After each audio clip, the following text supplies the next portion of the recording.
Good morning. This is Tom Alexander. It is Sunday, February 9th. This is the weekend report for the week beginning Monday, February 10th.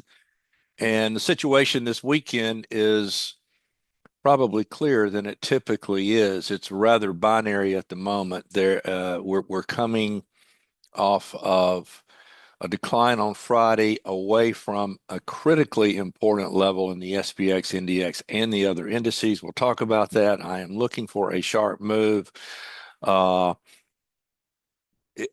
breadth has got to expand if this thing is going higher. There are divergences in place. Friday's highs in the indices are critical.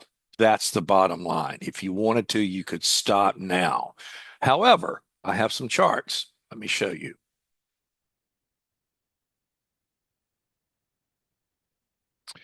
Okay, this is the SPX. By the way, you can go to my website, alexandertrading.com, click on weekend reports. It's free. You can see this weekend's report, get a PD, download a PDF if you like, and you can see past reports, but that's alexandertrading.com. Okay, here's the SPX. Now you can see the 6,100 level. Now we've been above it a little bit. We spiked above it, but we have spent practically no time above 6,100. It is clear 6,100 is the magic upside level. You can also see very clearly that on Friday, that level was strongly rejected, and we closed near the low, almost on the low of the day in the SPX. Now, I want to show you another picture, another perspective of the SPX. And this is the profile view. Let me do this so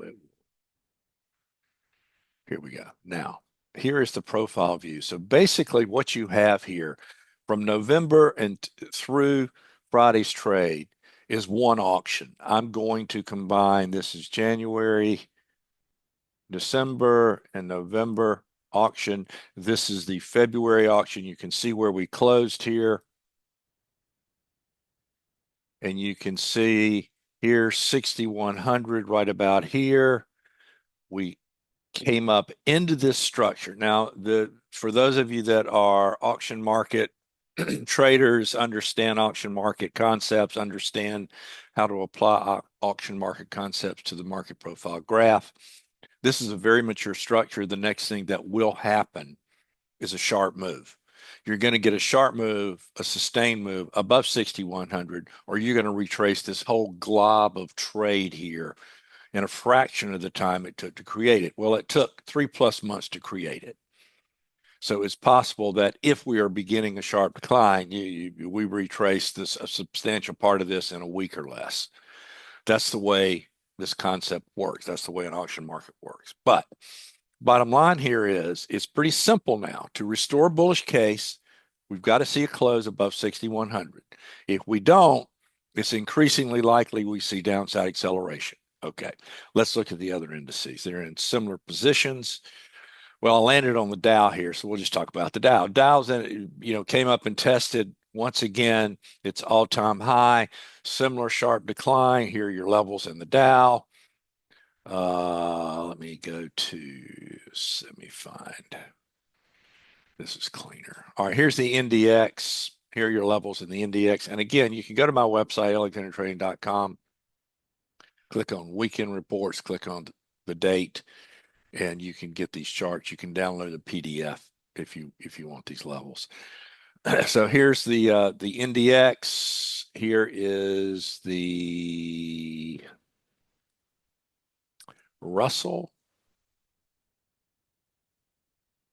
Now the Russell, you can see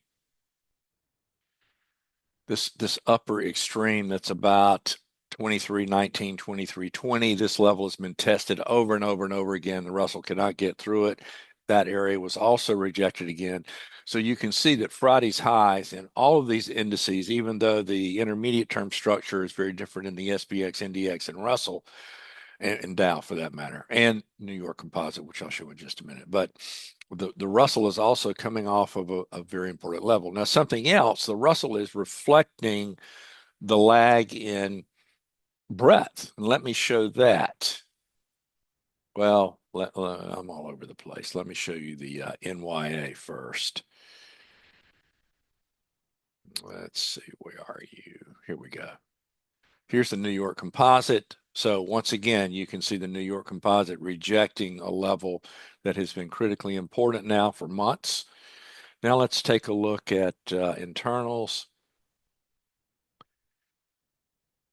Now, this is one view of the internals. I'm going to show another one in just a minute. But the 10-day and the 5-day moving averages of NYSE advancing issues are rolling over. Breadth was negative on Friday. Now, we have not had a negative 2,000 breadth reading since the 18th of November. If we are entering a bear trend, you will begin to see this happen more often. When you're in a bull trend, they're pretty rare and they almost always mark at least short-term lows. This one did.